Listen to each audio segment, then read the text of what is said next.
car un jour près de toi vaut mieux que mille ailleurs. Je désire habiter dans ton temple, car un jour près de toi vaut mieux que mille ailleurs. Je désire habiter dans ta maison. Je désire habiter dans ta maison. Je désire une fois. Je désire habiter dans ta maison, Seigneur. Je vous invite à garder votre position, tandis que sur chair nous nous recueillerons.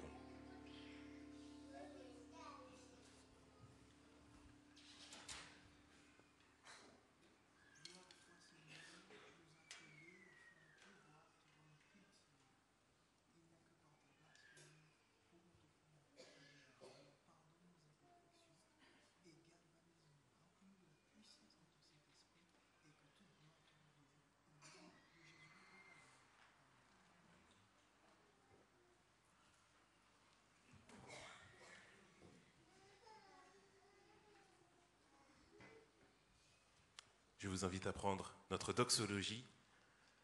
Père, nous élevons ton nom.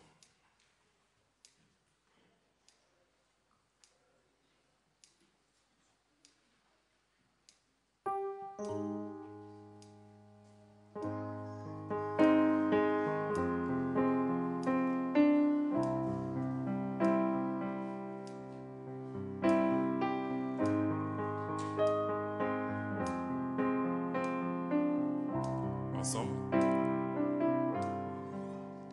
Tu es vivant, tu es si grand, mon Dieu puissant, et nous bénissons ton nom, car tu règnes éternellement.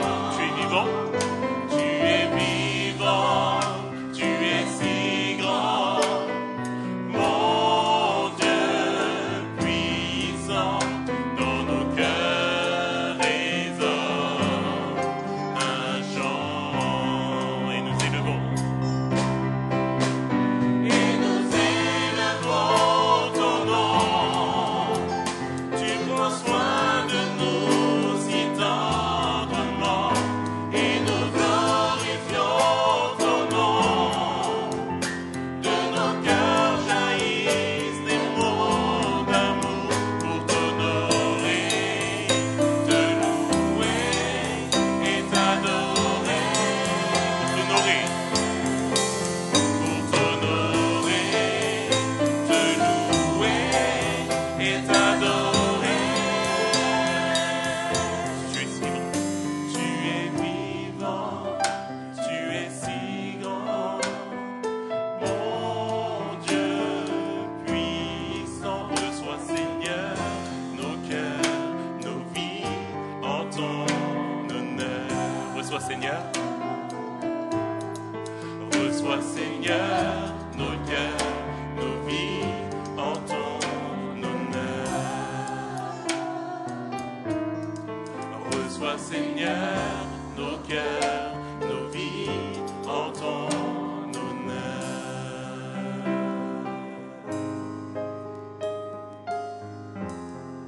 Inclinons la tête pour prier notre Dieu. Seigneur notre Père, nous te louons, nous t'adorons, nous te glorifions pour l'amour dont tu nous fais part, pour ta présence parmi nous. Veuille, Seigneur, agréer le culte que nous t'offrons. Reçois nos louanges, reçois nos remerciements. Reçois tout notre être, Seigneur, et qu'ensemble nous puissions communier parfaitement avec toi. Bénis-nous qui sommes dans ta maison et fais-nous du bien. Nous t'en prions au nom de Jésus et pour ta seule gloire. Amen.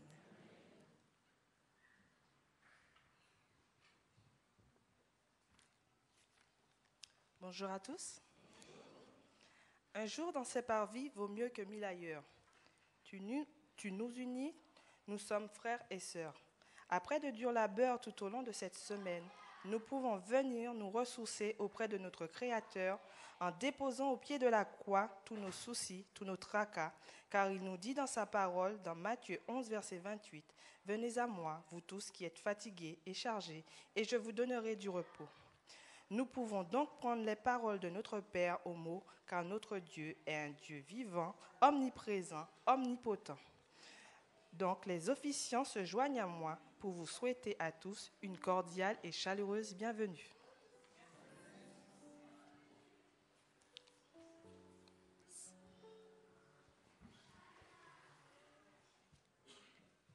Nous savons que le salaire du péché est la mort. Et nous savons aussi que nos péchés mettent une séparation entre Dieu et nous. Perturbés par la culpabilité, nous n'arrivons pas toujours à faire silence dans nos cœurs, afin d'écouter Dieu nous parler. En ce matin, prenons le temps de confesser nos péchés et de faire silence, car Dieu veut nous parler. Je vous invite à faire silence afin de confesser nos péchés. Et après quoi, nous chanterons le chant « Je continuerai à te louer ». Faisons silence.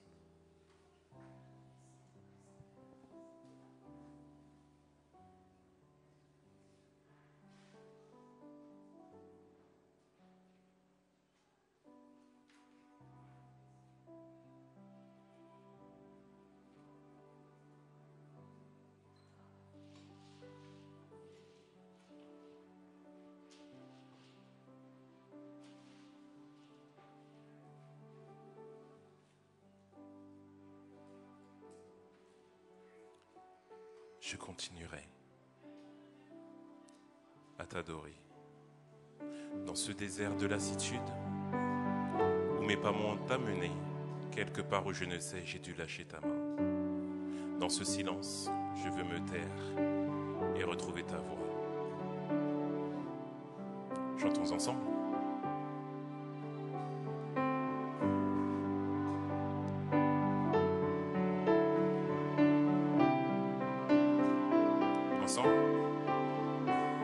Dans ce désert de lassitude où mes pas m'ont amené,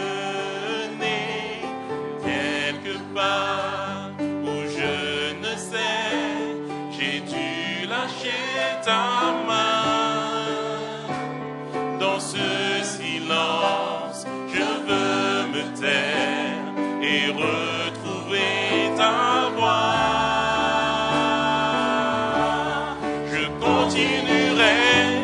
À t'adorer, car tu m'as aimé le premier, malgré mes doutes et mes questions, tu restes le même. Je continuerai à te louer, à compter sur ta fidélité dans le désert.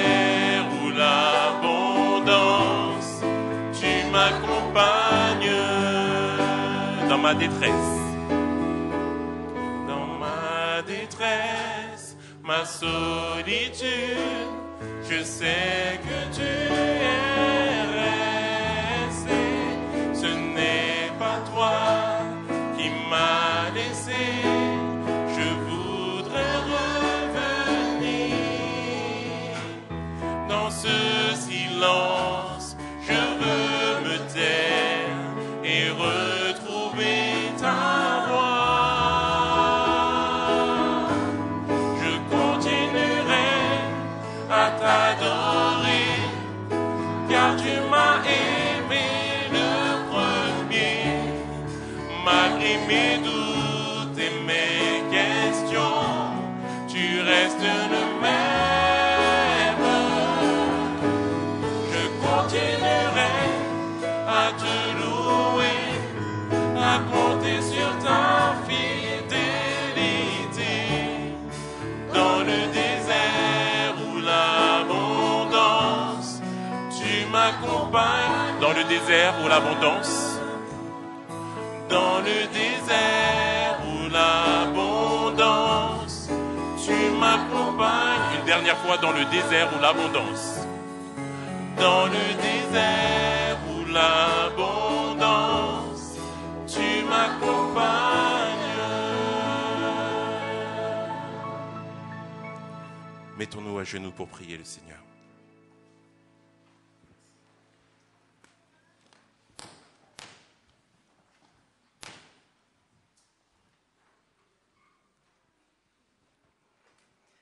Gloire, gloire, gloire à notre Dieu. Tu as créé la terre, les cieux en 6 jours. Et ne voilà-t-il pas que le 7e jour, toi qui es Dieu, qui es créateur de l'univers et qui n'a pas besoin de repos, toi qui ne sommeilles ni ne dors, tu t'es reposé le 7e jour, afin que par ton exemple, que tu nous montres la voie à suivre, Seigneur. Merci, Seigneur, pour cette liberté que nous avons de pouvoir nous réunir en ta présence chaque sabbat, Seigneur. Nous te prions, Seigneur, d'œuvrer aussi dans les pays où ce n'est pas encore le cas. Nous te prions pour les autorités de ce pays. Nous te les confions, Seigneur. Accorde-leur, Seigneur, sagesse, intelligence et humilité afin qu'elles puissent se soumettre à ta volonté. Accorde aussi, Seigneur, à ton peuple de Pierrefitte, à ton Église mondiale, la possibilité de te servir en toute liberté, Seigneur. Merci au Père pour le sacrifice de Jésus. Merci pour ce sang qui a coulé sur la croix et en vertu duquel nous avons le pardon, Seigneur. C'est pour cela que nous te réclamons de nous pardonner, car nous sommes des hommes et des femmes faibles et nous reconnaissons que nous sommes parfois écartés du droit chemin. Nous avons parfois transgressé ta sainte loi et dit des choses qui ne t'ont pas toujours plu, Seigneur. Alors nous réclamons que tu nous pardonnes, que tu nous purifies par ton sang précieux et que tu revêts chaque personne ici présente de ta robe de justice et de ta grâce qui surabonde, Seigneur. Nous avons une pensée, une prière particulière pour tous les hommes et toutes les femmes qui sont dans le monde entier, qui sont persécutés pour leur foi. Il n'y a que toi, Seigneur, qui puisse changer les temps et les circonstances en leur faveur, de manière à ce que ta gloire triomphe sur l'ennemi. Nous te prions aussi pour nos frères et sœurs et pour les personnes qui sont ici dans ce lieu et qui souffrent. Tu les connais, tu connais les maladies dont elles souffrent. Et il n'y a que toi, Seigneur, qui puisse leur accorder le soulagement, Seigneur. Il n'y a que toi qui puisse aussi, selon ta volonté, leur accorder la guérison au nom de Jésus. Nous te prions aussi pour toutes les personnes qui cherchent un emploi, qui cherchent un travail, qui cherchent aussi un conjoint, et toute autre requête qu'elles ont à te soumettre, Seigneur. Nous te demandons de sonder nos cœurs et de connaître nos pensées, Seigneur. Nous te demandons aussi de répondre aux requêtes de tes enfants. Père, nous te prions aussi en particulier pour les dîmes et les offrandes que nous t'apportons. Nous venons ici avec reconnaissance t'exprimer notre gratitude et nous te disons merci pour ta fidélité. Puisses-tu bénir les dîmes et les offrandes que nous t'offrons et permettre que cet argent puisse servir à ta cause et à l'avancement de l'évangélisation sur cette terre afin de pouvoir hâter ton retour, Seigneur. Nous te prions pour les officiants qui sont sur la chaire, tu les connais tous. C'est toi qui nous as appelés à parler, chanter, glorifier ton nom et prêcher pour toi, Seigneur. Nous te prions, Seigneur, tu connais notre crainte, notre timidité, notre angoisse. Et nous te demandons de les chasser au nom de Jésus. Nous te demandons, Seigneur, de nous accorder la puissance de ton Saint-Esprit afin que tu parles, que tu chantes et que tu témoignes de qui tu es à travers le prédicateur que tu as choisi en la personne de Dominique, que tu puisses, Seigneur, la consacrer, la remplir de ton Saint-Esprit et lui donner de parler avec autorité à ton peuple, avec amour, sagesse et humilité. Seigneur, nous te prions aussi pour les autres personnes qui auront à officier. Couvre-les de ta grâce. Accorde-nous aussi ta paix et l'assurance que tu es ici présent dans ta maison. Que toute gloire te revienne. C'est au nom de Jésus que nous t'avons prié pour ta gloire. Amen.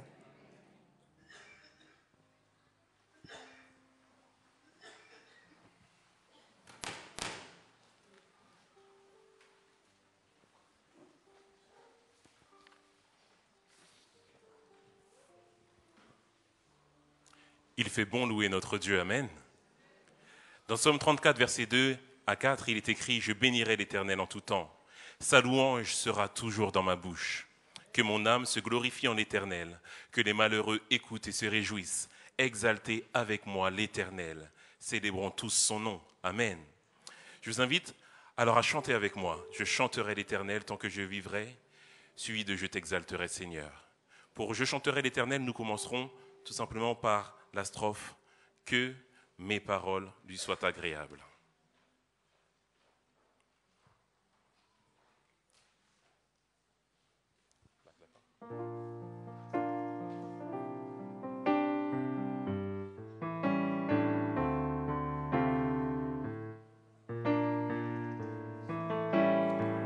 Que mes paroles. Que mes paroles lui soient agréables, lui soient agréables. Je veux me réjouir en l'Éternel.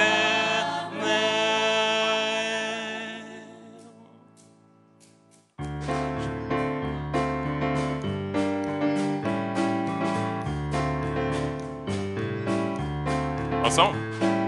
Je chanterai l'Éternel tant que je vivrai. Je chanterai l'Éternel.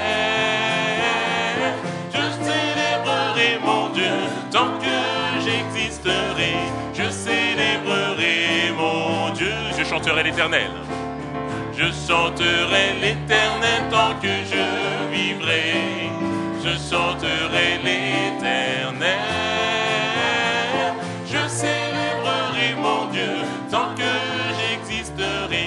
Je célébrerai mon Dieu. Que mes paroles,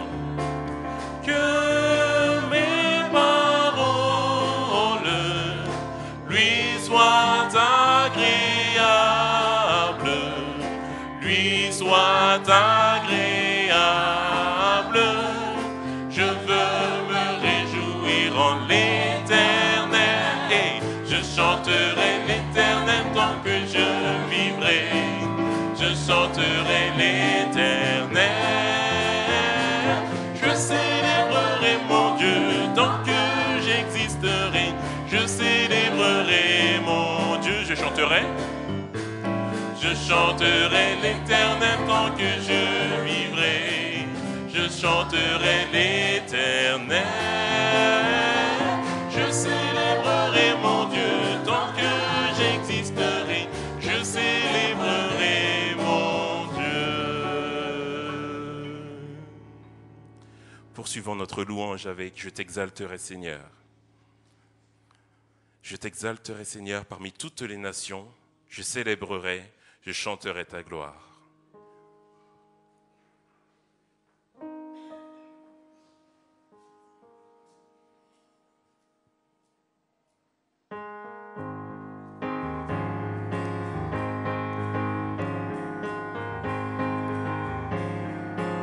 Ensemble.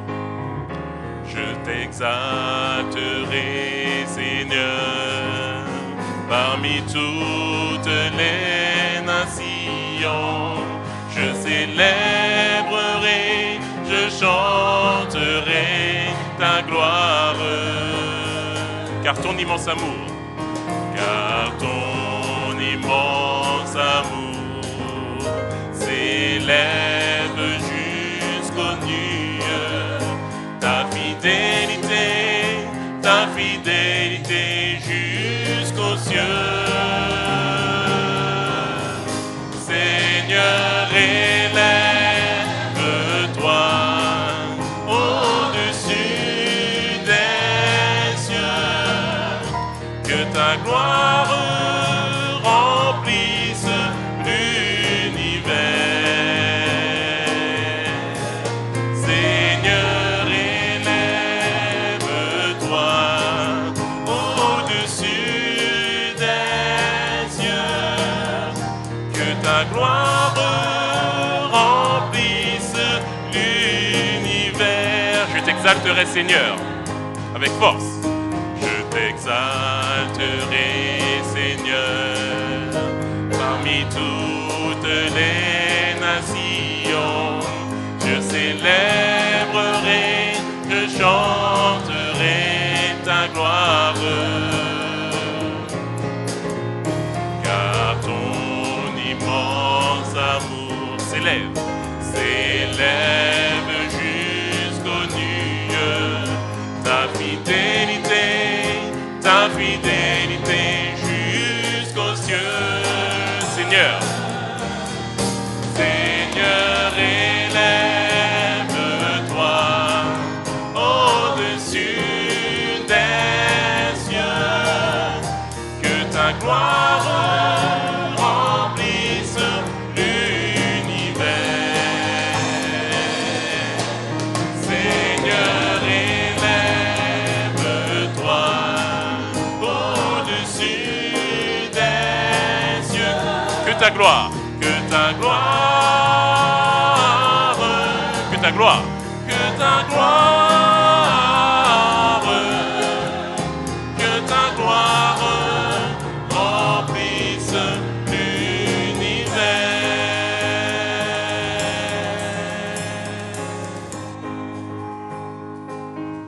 Amen.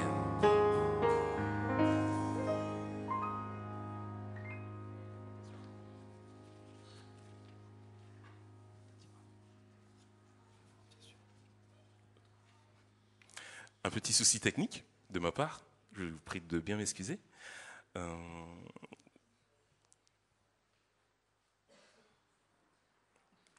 Poursuivons notre louange avec tout simplement le chant « Qui donc dans le ciel ?» On va continuer à chanter, ça va faire du bien. « Qui donc dans le ciel, le j'aime l'Éternel » le 276.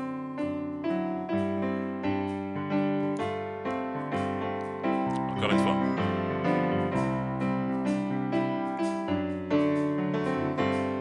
Qui donc dans le ciel, ensemble.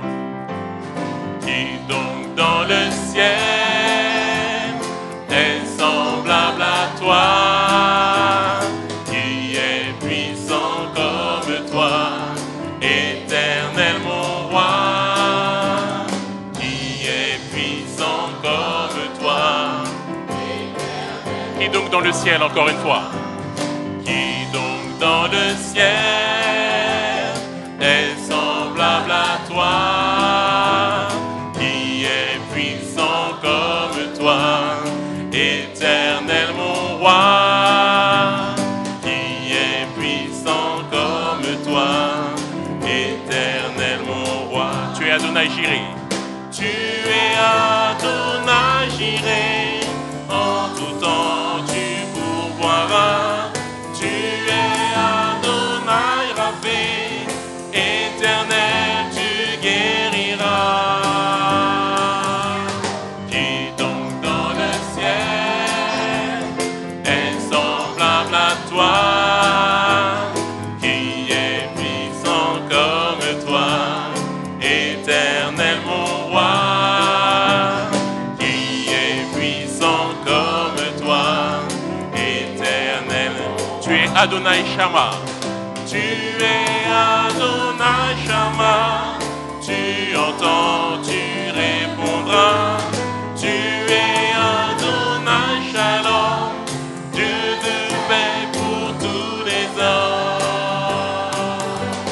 Qui donc dans le ciel est semblable à toi, qui est puissant comme toi, éternel mon roi, qui est puissant comme toi. El Shaddai, Dieu tout-puissant. El Shaddai, Dieu tout-puissant. Tu protèges et tu nourris. Elohim, Dieu éternel. Elahi, tu es vivant. Qui donc dans le ciel est semblable à toi, qui est puissant comme toi, éternel mon roi, qui est puissant comme toi. ciel, qui donc dans le ciel est semblable à toi, qui est puissant comme toi, éternel mon roi, qui est puissant comme toi, éternel mon roi. Amen, amen. Que ceux qui lui est dû, lui reviennent dans la joie et dans la reconnaissance. Que notre offrande puisse être à la hauteur de sa bonté envers chacun de nous. J'invite les diacres et les diaconesses à passer dans les rangs afin de recueillir les dîmes et les offrandes. Pendant ce temps, nous chanterons les paroles du 334 des hymnes et louanges. C'est mon joyeux service.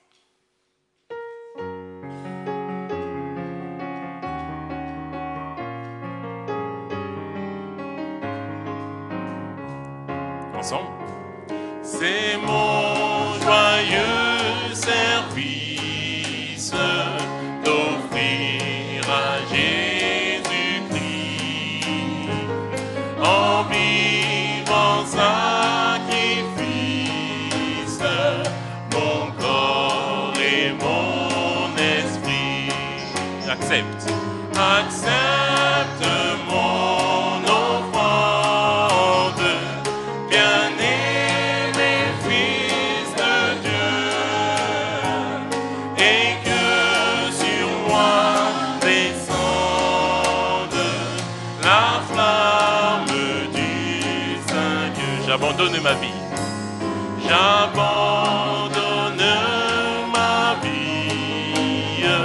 sans regret ni frayeur, à ta grâce infinie, ô mon libérateur.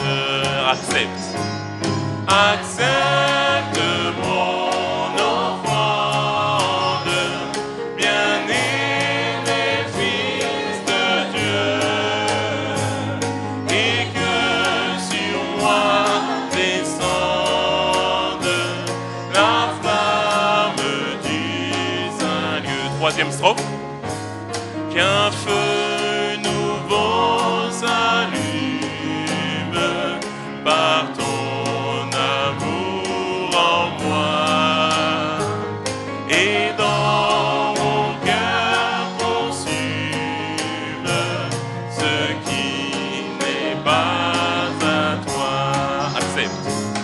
Accepte mon offrande, bien-aimé Fils de Dieu, et que sur moi descende la flamme du Saint-Lieu.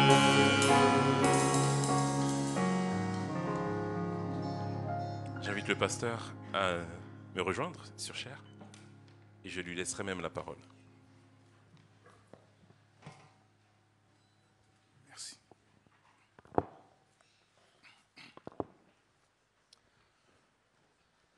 J'invite les deux familles qui doivent présenter leurs enfants de s'approcher. Aujourd'hui, nous avons une présentation d'enfants.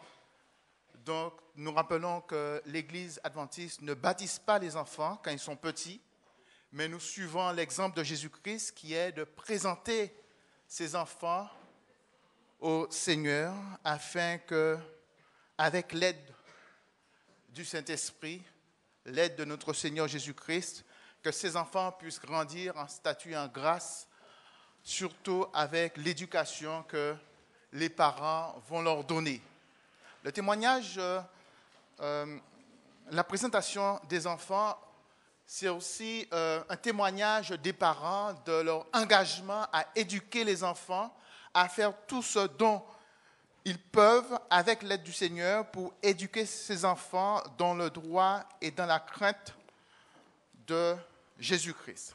Bien entendu, c'est un engagement qu'ils prennent devant Dieu, mais aussi cela se fait à l'Église. Il y a un engagement aussi de la part de l'Église à soutenir la famille par la prière, par des paroles d'encouragement, afin de les aider dans cette tâche combien importante qu'est l'éducation.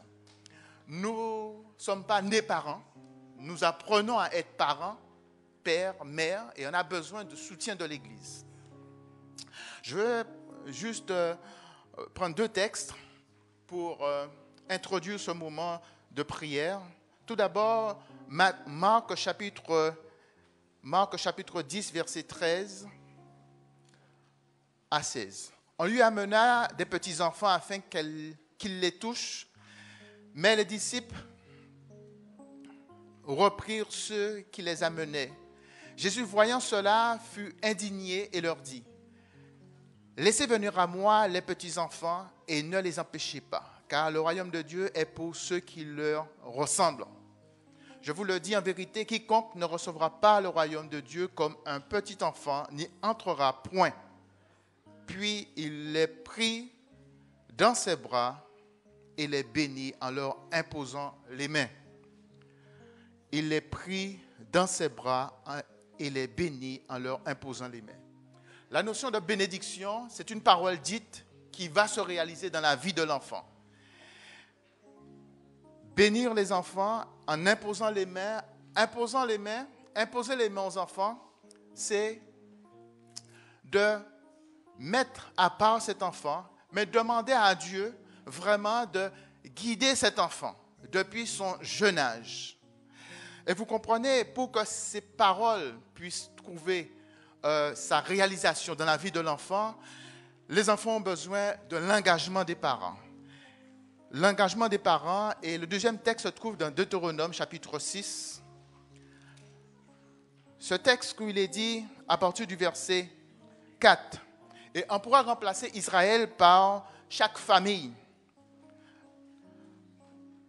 Écoute Israël, Éternel notre Dieu est le seul éternel. Tu aimeras l'Éternel ton Dieu de tout ton cœur, de toute ton âme et de toute ta force. Et ces commandements que je te donne aujourd'hui seront dans ton cœur. Tu les inculqueras à tes enfants et tu en parleras quand tu seras dans ta maison, quand tu iras en voyage, quand tu te coucheras et quand tu te lèveras. Tu les lieras comme un signe sur les mains et ils seront comme des frontaux entre tes yeux. Tu les écriras sur les poteaux de ta maison et sur tes portes.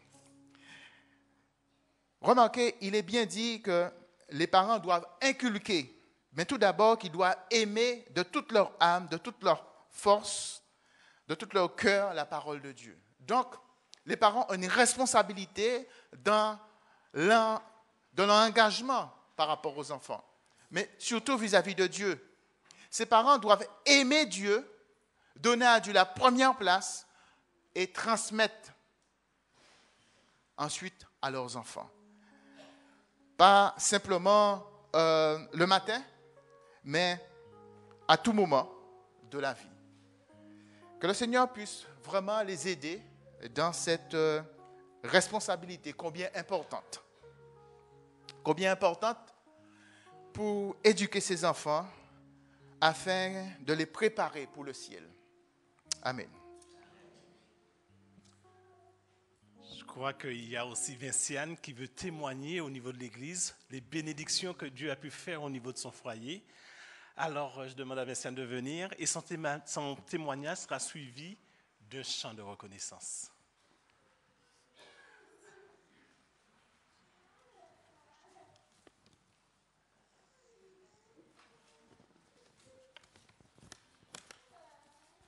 Bonjour à tous.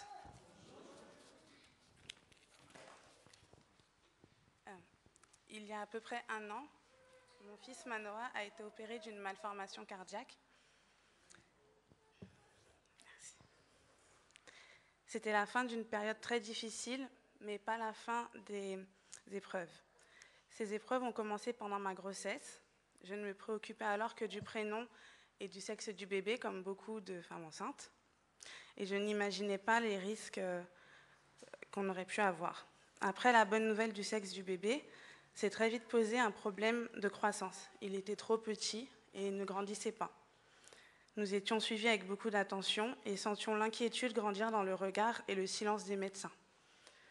Au 8e mois, le diagnostic tombe. Manoa aurait une trisomie 22. C'est une trisomie cardiaque, une maladie cardiaque. Les médecins nous imposent presque un avortement thérapeutique, mais n'arrivant pas à faire ce choix difficile, nous décidons de nous renseigner sur cette maladie que nous ne connaissons pas. Et également, nous acceptons d'avoir recours à une amniosynthèse qui précisera les anomalies. Pendant 5 jours d'attente, la sage-femme m'appelle pour me convaincre et me dit que je suis égoïste, que je ne pense pas au bébé et qu'après l'accouchement, il s'arrêtera de respirer. L'association de parents me rassure et me dit qu'après les opérations et une année difficile, il pourra reprendre une vie normale. C'est long, je suis en colère, je questionne Dieu et surtout, je lui demande d'intervenir pour Manoa. Les résultats arrivent enfin, c'est une CIV. C'est un petit mot pour un gros problème, un trou dans le cœur qui devra être fermé si c'est possible, car les échographies de grossesse ont une limite et ne permettent pas d'établir un diagnostic assez précis. Je remercie Dieu, mais je ne suis pas en réalité consciente des conséquences de mon choix et de l'ampleur des combats à venir à cause de ce trou.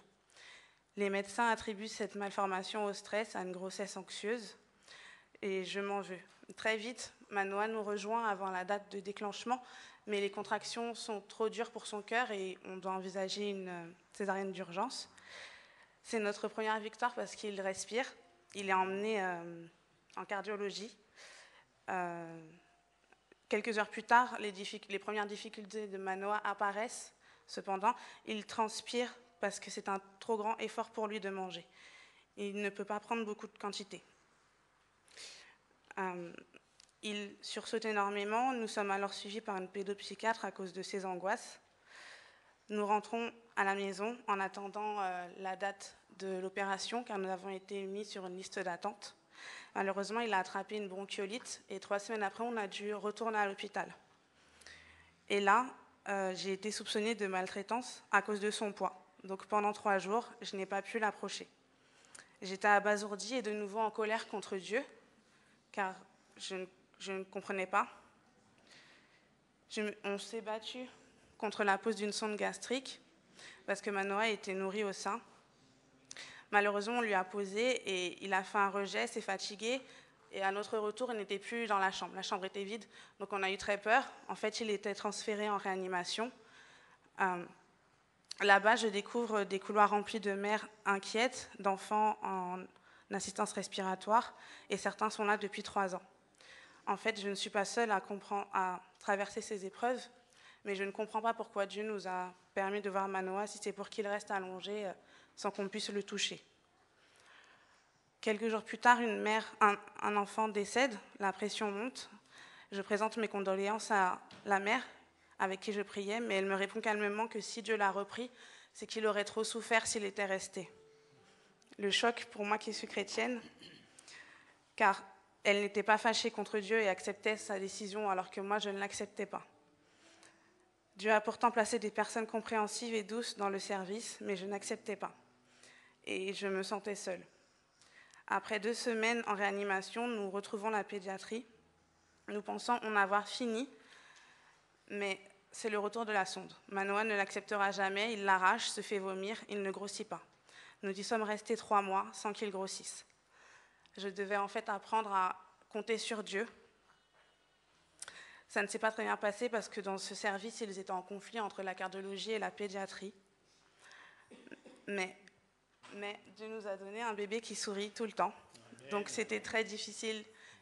Mais avec lui, c'était moins difficile parce qu'on ne pouvait pas l'abandonner.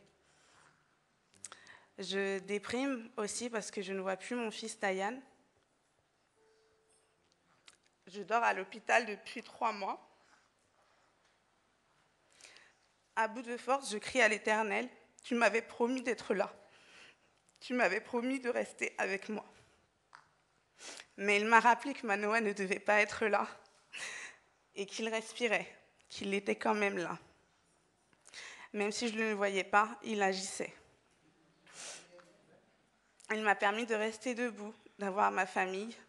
Et lorsque la colère a disparu, parce que j'étais très en colère, j'ai laissé Dieu agir et il m'a montré sa puissance. L'opération était prévue le 17 décembre. À cause de tous ces soucis, elle a été reportée au 12 février. C'était très long. J'étais fatiguée, mais j'ai décidé de ne plus me plaindre. Et j'ai débranché Manoa contre l'avis des médecins et je suis rentrée à la maison avec l'avis du cardiologue. Mais quelques jours plus tard, on nous a appelés pour nous dire que le 3 janvier, Manoa serait opérée, une semaine plus tard, au lieu du 12 février. On nous dit qu'on a beaucoup de chance et je préfère y voir la main de Dieu. Je redoute l'étape de post-opératoire où il sera en réanimation, normalement 10 jours, mais il n'en fait que 5. Il se rétablit très vite. Au bout de 7, nous sommes à la maison. Excusez-moi. Le retour a été très éprouvant, mais Dieu a agi en son temps et m'a appris la patience. Malheureusement, la sonde a laissé des séquelles durables. Manoa suit encore une rééducation alimentaire due à ses troubles et son petit poids. Cette année a été très difficile, il n'a pris que 4 kilos en 1 an. Mais j'ai appris à laisser Dieu faire. Amen. Si j'ai décidé de partager avec vous ces douloureux souvenirs, c'était dur de réécrire tout ça. C'est pour vous dire que Dieu fait encore des choses extraordinaires. Que quand il nous dit qu'il va faire des choses, il ne ment pas. Amen. J'ai beaucoup douté de lui, de son amour. Dans nos épreuves, on se trompe de cible. Si on souffre, ce n'est pas à cause de Dieu. Ce n'est pas à cause de lui que le péché existe et il n'a pas voulu ni la mort, la maladie. Au contraire, il nous a envoyé son Fils mourir pour que nous puissions avoir la vie et retrouver la joie. Son plan, c'était que nous soyons heureux. Il n'est pas facile de louer l'Éternel dans la joie. Il est facile, de louer l'Éternel dans la joie, mais les psaumes nous disent de le louer en tout temps. C'est très dur. Mais même si on veut se taire, on doit le louer pour ce qu'il a déjà fait dans notre vie. Nous nous sommes sentis seuls, parfois abandonnés, mais Dieu a touché des personnes auxquelles nous ne nous attendions pas et qui nous ont soutenus. Je voulais aussi vous rappeler que la vie, c'est un miracle. On s'habitue à voir des femmes enceintes, à accoucher avec des enfants en bonne santé, beaux, etc. Mais il y a beaucoup plus de mamans qu'on ne le pense qui n'ont pas cette chance. Et c'est vraiment une bénédiction d'avoir nos enfants autour de nous, même s'ils sont embêtants. On banalise aussi l'accouchement où on pourrait perdre la vie, mais Dieu est là, parce que c'est par l'effet de sa grâce que nous sommes tous là. Remercions-le pour ses dons et apprenons à connaître notre Dieu. Bref. Manoa m'a permis de me rapprocher de Dieu un peu plus quand je regarde en arrière et finalement de découvrir un Dieu moins historique et plus personnel et de sentir que malgré ma force, j'avais besoin de lui.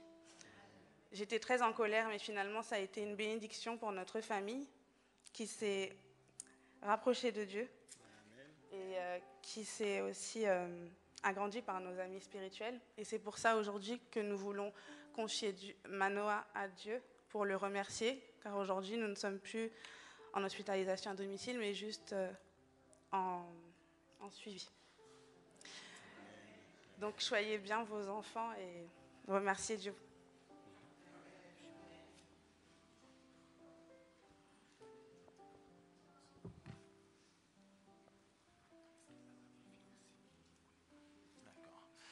En tout cas, merci à Vinciane, la famille, pour ce beau témoignage. Là encore, l'Éternel a donné. L'Éternel permet encore que le petit Manoa, il est encore en vie. Alors, bien sûr, vous comprenez, l'Église, nous avons un devoir de soutenir nos familles. Je veux aussi vous présenter la famille Vilossi. Alors, peut-être que tout le monde ne connaît pas la famille Vilossi. Je commencerai par le chef de famille, puisque ça sera lui le premier à se sacrifier en cas de problème, en tout cas. Il y a Rudy, il y a Nora, la maman, et puis il y a le plus grand qui s'appelle Ruben, il y a l'intermédiaire qui est Tilia, et le petit dernier qui s'appelle Aaron. Alors bien sûr, cette famille est accompagnée, il y a la maman, il y a les deux mamans qui sont là. Est-ce que vous pouvez dire votre prénom? Gertrude. Gertrude. Evelyne. Evelyne. Maintenant, on va présenter, je laisse le pasteur présenter la famille. Donc, nous avons Vinciane, Ismaël, le père. Ne me dis pas. Diane et Manoa. Et la maman de Vinciane, que vous connaissez, c'est Suzy. Et les cousines, je crois. Que des cousines? Des cousines et des tatis. Et sa sœur. Et son père qui est là-bas. Ah, voilà, avec la caméra. Ok. Maintenant, je vous invite à vous mettre debout alors que nous allons nous agenouiller pour la prière.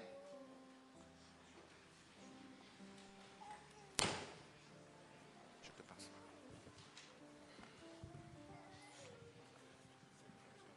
Mettre les enfants devant toi parce que tu...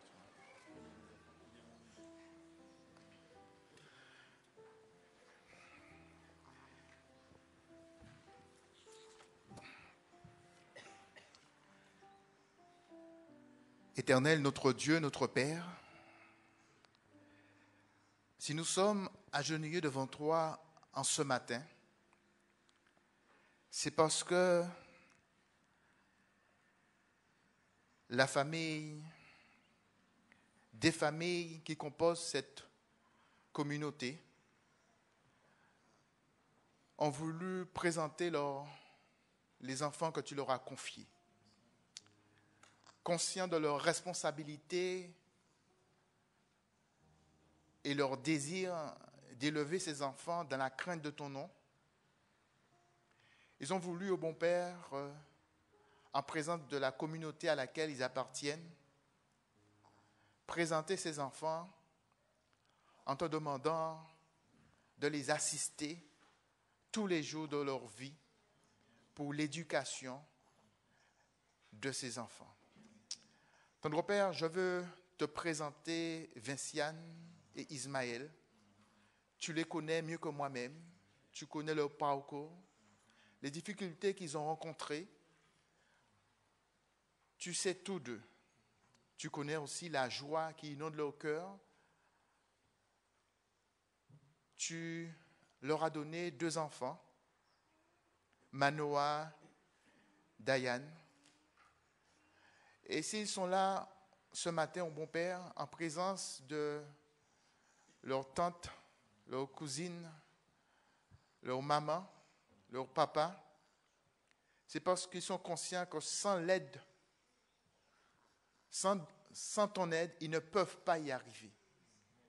Et de vouloir demander ton aide en présence de l'Église et des parents témoigne de leur désir et de leur appartenance, de toujours regarder à toi, te faire confiance, compter sur toi.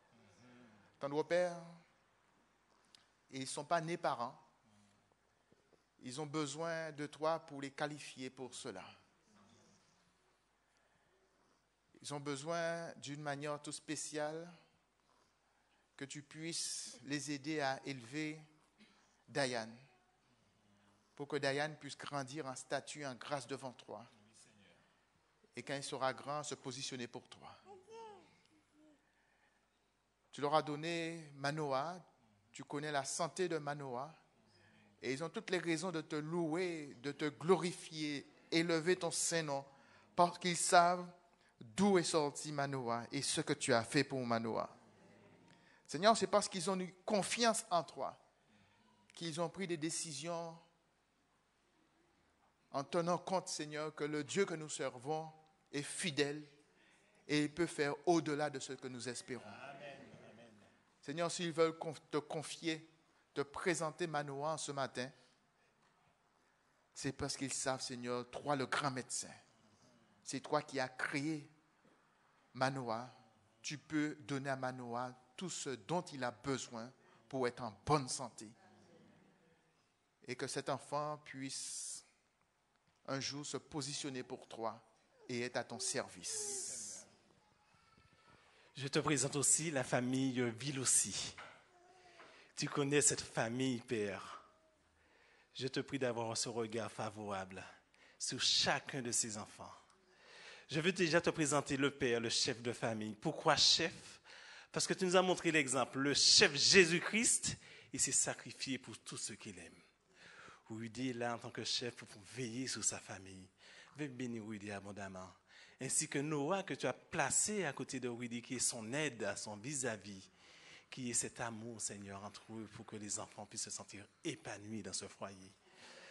Je te présente, Seigneur, le plus grand garçon, Ruben, te demandant, Seigneur, de déverser ta grâce sur lui, qu'il puisse continuer à grandir en sagesse, Seigneur, en statut, comme toi, Seigneur, quand tu étais sur terre. Bénis aussi la petite Tilia, te demandant de veiller sur elle, de lui accorder ta grâce. Veille aussi sur le petit Aaron, rempli d'énergie, mais pour tout cela, parce que tu l'as créé ainsi, et que nous voulons que cette énergie soit là pour glorifier ton nom, parce que ça sera un leader selon ta volonté. Merci, Seigneur, de veiller sur cette petite famille, de prendre soin d'eux. Tu sais toutes choses. Nous te la présentons, nous présentons cette famille alors que nous sommes déplacés dans les foyers. Mais nous voulons croire que là où il y a ton église, il y a une bénédiction. C'est pour cette raison que nous le faisons ici. Là où il y a ton église, eh bien, Seigneur, tu nous demandes de recommander tous ces enfants à toi. Alors, Seigneur, veuille les bénir abondamment.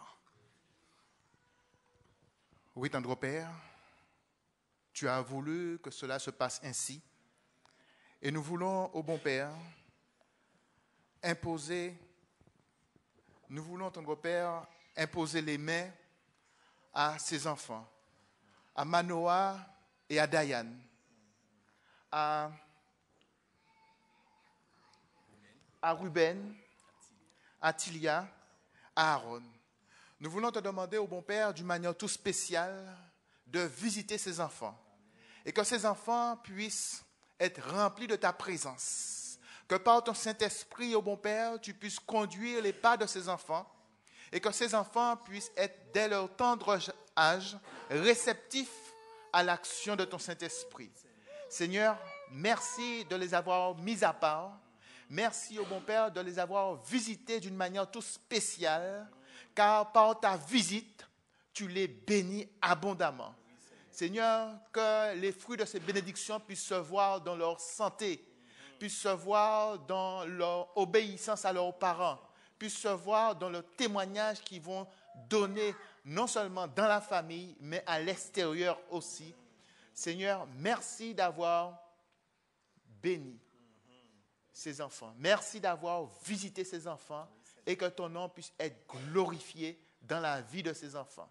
Seigneur, bénis les parents aussi. Seigneur, visite ces parents, car ils ont besoin de toi, Seigneur, et que nous puissions être l'Église, un soutien pour ces familles, que nous puissions continuer à intercéder pour ces familles, à les présenter au Seigneur et à être une aide pour chaque famille. Seigneur, merci, car nous croyons que tu l'as voulu, que ton nom soit glorifié et que ta volonté se réalise au nom de Jésus-Christ. Amen. Amen. Merci. Merci.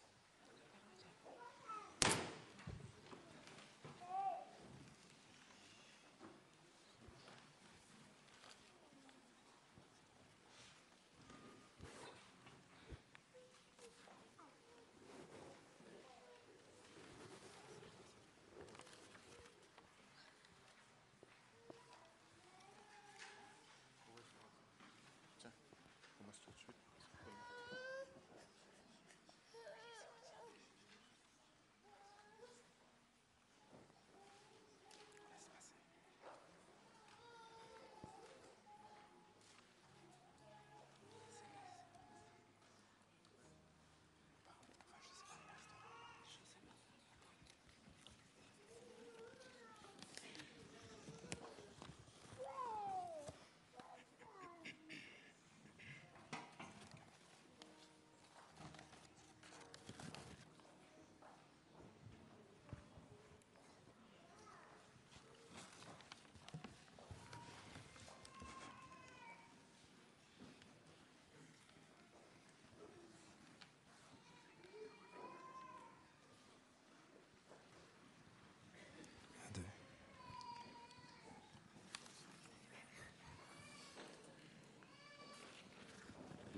chante dès le départ, qu'on puisse entendre, s'il te plaît.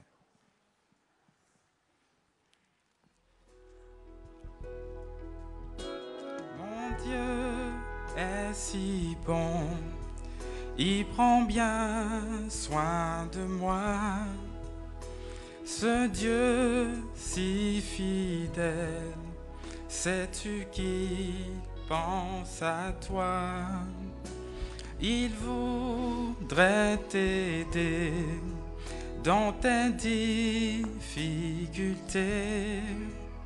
mais il faut que tu viennes à lui tel que tu es.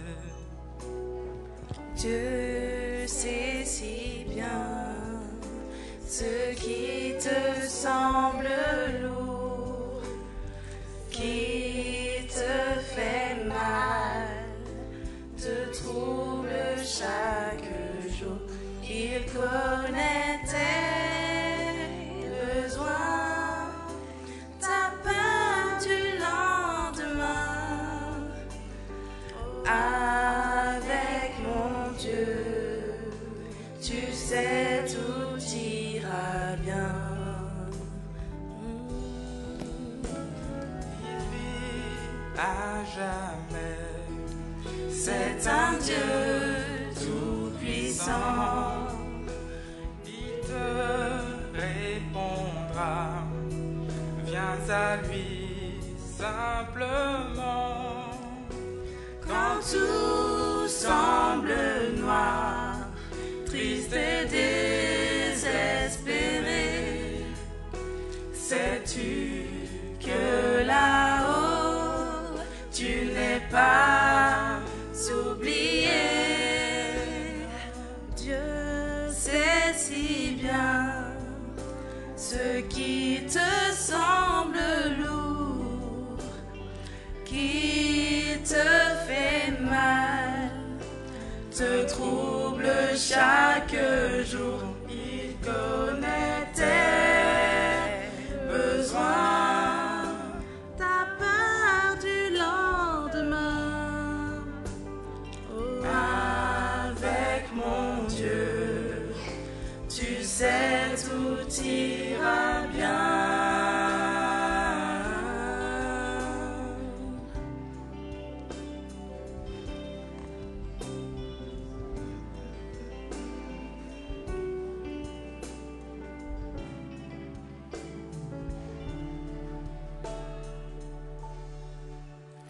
Mon Dieu t'aidera, il conduira tes pas. Si tu veux marcher, te plier à sa loi, alors ne crains plus, tu peux compter sur lui, car il accomplira tout ce qu'il a promis.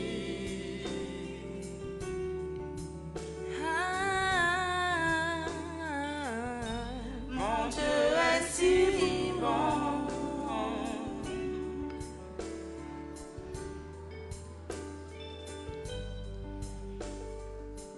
Il prend bien soin de moi. Il prendra soin de toi.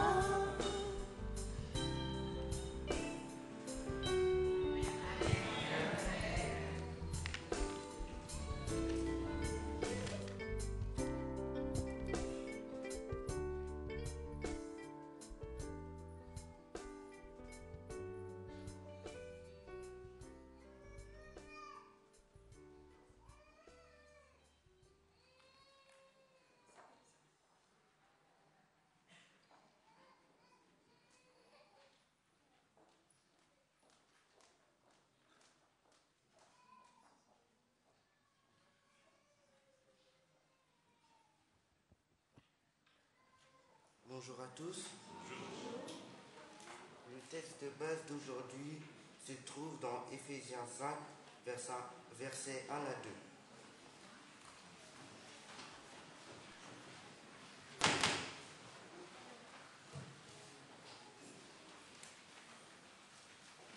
Devenez donc les imitateurs de Dieu, comme des enfants de bien-aimés, et marchez dans l'amour à l'exemple de Christ, qui nous a aimés et qui s'est levé lui-même à Dieu pour nous, comme une offrande et un sacrifice de bonne odeur.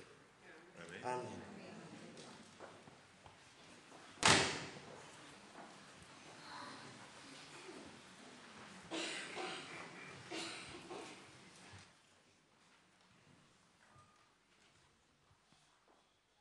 Bonjour à tous.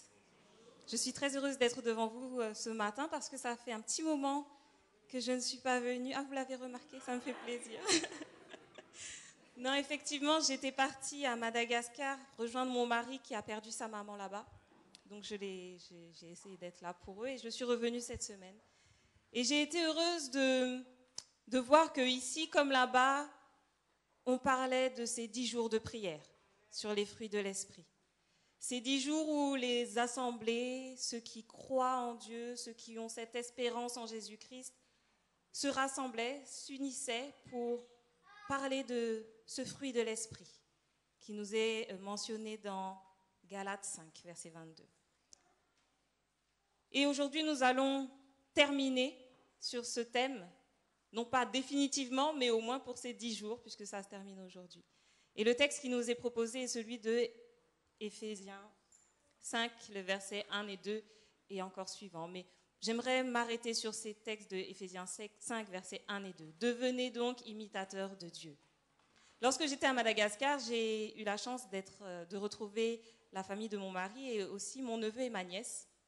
Ma nièce et mon neveu, puisque c'est dans cet ordre-là qu'ils sont arrivés. Et en les regardant, je voyais que mon petit-neveu faisait exactement ce que faisait sa grande sœur.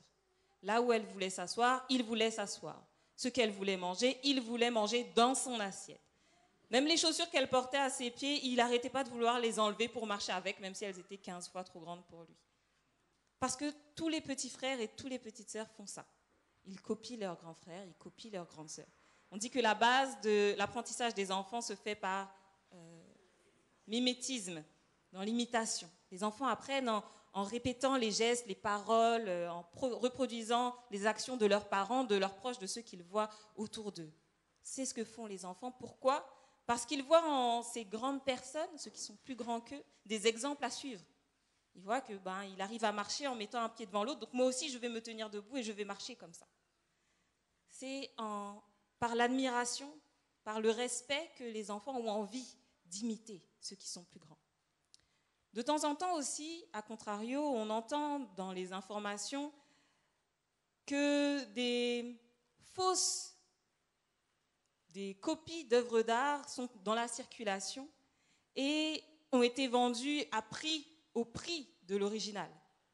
Là aussi, il s'agit d'imitation, de copies qu'on fait semblables, qui ressemblent presque trait pour trait à l'original et pourtant qui ne sont pas l'original. Ce sont des imitations. Aujourd'hui, prolifère le marché des contrefaçons, même si ce n'est pas forcément toujours de qualité, mais c'est un marché qui est florissant. Pourquoi ? Parce qu'il y a des personnes qui ont envie de copier, d'imiter. Non plus par admiration ou pour être comme, mais simplement pour l'appât du gain. Qu'est-ce qu'on va pouvoir récolter en faisant comme l'autre ? Qu'est-ce que je vais pouvoir avoir ? Qu'est-ce que je vais pouvoir retirer pour moi-même ? Ce sont deux manières de vouloir imiter, de vouloir faire comme. L'apôtre Paul invite les chrétiens à devenir des imitateurs de Dieu. Il ne s'agit pas seulement là d'imiter physiquement ou de reproduire, je ne dirais pas bêtement, mais aveuglément les gestes ou les paroles qu'on trouve dans la Bible, répéter des versets comme ça sans prêter intérêt au sens et attention à ce qu'il y a derrière. Mais il s'agit d'être transformés à l'intérieur de nous-mêmes, de vivre cette transformation interne qui influera après sur mes actions, sur ce que je ferai, sur ce que je dirai. Parce que j'ai été transformée à l'intérieur de moi, alors je vais vivre différemment. Je vais devenir véritablement un imitateur de Dieu et ce sera naturel pour moi. C'est à cette imitation-là que l'apôtre Paul nous invite. Alors qu'est-ce qui pourrait nous pousser à le devenir, à devenir des imitateurs ? Qu'est-ce qui pourrait nous pousser à imiter Dieu ? Est-ce que c'est l'appât du gain, le désir de recevoir quelque chose ? Ou bien est-ce tout simplement parce que nous sommes aussi des enfants et nous sommes les enfants de Dieu? Parce que l'apôtre Paul le dit aussi très souvent, à plusieurs reprises dans la Bible, on le trouvera, vous êtes les enfants bien-aimés de Dieu, des enfants bien-aimés. Je vous invite à lire avec moi le texte de Galates 4, le verset 4 à 6. Galates, encore une épître écrite par l'apôtre Paul. Galates 4, les versets 4 à 6.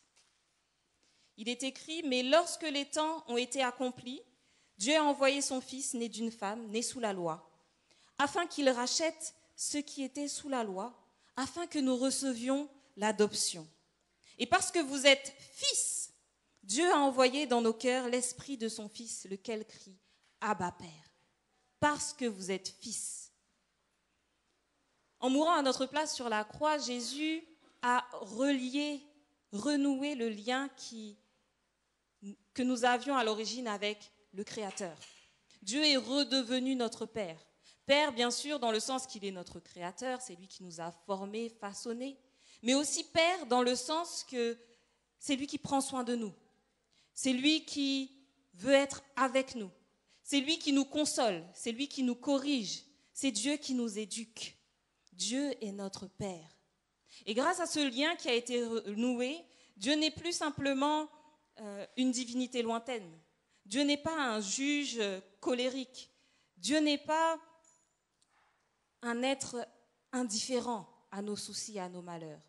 Mais Dieu est celui qui nous regarde avec amour et tendresse, comme un père regarde ses enfants, comme une mère regarde l'enfant qu'elle a conçu. Je trouve que c'est vraiment quelque chose d'extraordinaire, de prendre conscience que nous sommes une partie de Dieu et que Dieu est une partie de nous. Nous ne sommes pas différents, nous ne sommes pas à l'écart, mais tout comme un père et une mère partagent peut-être le même ADN, nous partageons avec Dieu ce lien qui ne pourra être brisé par personne. Et pourtant, même si nous sommes des enfants chéris, des enfants bien-aimés, des enfants protégés par Dieu, il nous arrive aussi d'être des enfants rebelles, malheureusement. Mais il faut le dire, il nous arrive d'être des enfants rebelles. Et la parabole du fils prodigue illustre bien ceci. Alors que nous avons tout auprès de notre Père, nous avons la protection, nous avons la sécurité, la paix, nous avons ce dont nous avons besoin. Dieu prend bien soin de nous, n'est-ce pas? Et bien pourtant, nous avons de temps en temps envie d'aller voir ailleurs, comment ça se passe à l'extérieur. Alors on dit à Dieu, bon voilà, ce bout de chemin-là, je vais le faire tout seul, on se retrouve à la prochaine étape, mais pour l'instant, j'y vais moi-même. Et on se rend compte que finalement, même si on pensait que la vie était difficile avec Dieu, la vie est bien plus difficile sans Dieu. Les épreuves que l'on voyait et qu'on vivait avec l'espérance, avec le Seigneur, avec cet appui sur lequel on pouvait nous poser, ces épreuves qu'on doit vivre seules, elles sont trop difficiles pour nous. Elles sont insurmontables. Le fils prodigue n'avait pas à payer des ouvriers, il n'avait pas à aller chercher sa nourriture, il n'avait pas à payer des dettes ou des impôts, des factures, il n'avait pas tout cela. Mais lorsqu'il s'est retrouvé tout seul, il a dû gérer et il s'est rendu compte que c'est plus difficile qu'on le croit. D'ailleurs, moi, je me dis souvent que lorsque j'étais encore dépendante de mes parents, la vie était belle. On ne se rend pas compte lorsqu'on est jeune, étudiant, et que papa, maman payent les factures, gèrent tout, et nous, on n'a rien à faire. On dit juste, papa, tu m'emmènes au cinéma? Oui, bon, ok. Mais on ne se dit pas que derrière, il faut avoir la voiture, il faut payer l'essence, il faut payer l'assurance, il faut faire ci. On ne se dit pas. Et lorsqu'on se retrouve dans la situation, on se dit, oh là là, si seulement je pouvais. Mais on ne peut pas. Mais avec Dieu, on peut. Dieu est le seul Père qui ne nous abandonne pas et qui ne nous dit pas, bon, tu as tel âge, il est temps que tu prennes ton envol. Non. Dieu, tout ce qu'il veut, c'est qu'on reste avec lui. Il veut continuer de prendre soin de nous. Il veut continuer d'être celui qui paye nos dettes, qui paye nos factures. Celui qui va décider de, bon, on va faire ça, oui, c'est bon pour toi, on y va. Dieu veut cela. Et finalement, il y a une bonne et une mauvaise nouvelle à être comme le fils prodigue, à être cet enfant rebelle. La bonne nouvelle, c'est que même lorsqu'on s'éloigne, Dieu est prêt à nous ramener à lui. Il est prêt à nous accueillir les bras ouverts. Il est prêt sans nous demander de compte. Oui, mais pourquoi tu te rends compte? Sans nous faire la morale, Dieu nous accueille auprès de lui. La mauvaise nouvelle, c'est finalement, on réalise qu'on a perdu beaucoup de temps. On a perdu de l'énergie. On a vécu des choses difficiles. On a vécu la peine, l'angoisse, le stress. Pourquoi? Parce qu'on a voulu faire à notre sauce sans nous confier à Dieu.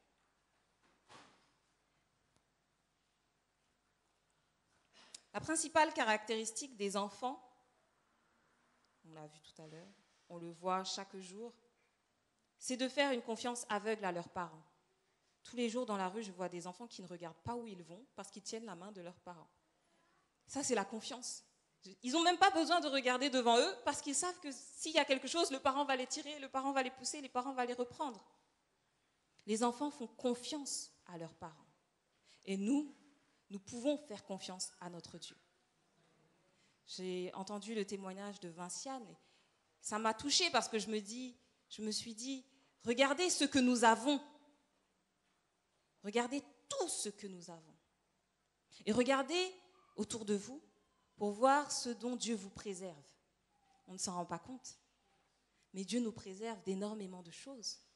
Ce n'est pas dû d'avoir un enfant en bonne santé. Ce n'est pas dû d'avoir un conjoint, malgré ses défauts, aimant, qui est auprès de nous, qui nous soutient.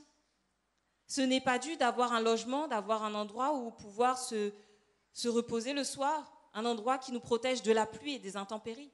Moi, j'ai vu des personnes vivre dans des endroits où l'eau coulait dès qu'il pleuvait. C'est terrible. Mais nous sommes protégés de cela et c'est Dieu qui nous protège. C'est Dieu qui prend soin de nous. Ce n'est pas dû. Et comme l'a dit Vinciane, nous pouvons remercier Dieu pour cela. Comme des enfants, nous pouvons faire confiance à notre Père pour nous protéger des difficultés. Nous pouvons regarder à lui, nous pouvons l'admirer, nous pouvons le respecter, nous pouvons vouloir l'imiter et faire comme lui, il fait. Je vous invite encore à prendre vos Bibles dans le texte de Romains 8. Romains 8, le verset 14 à 16.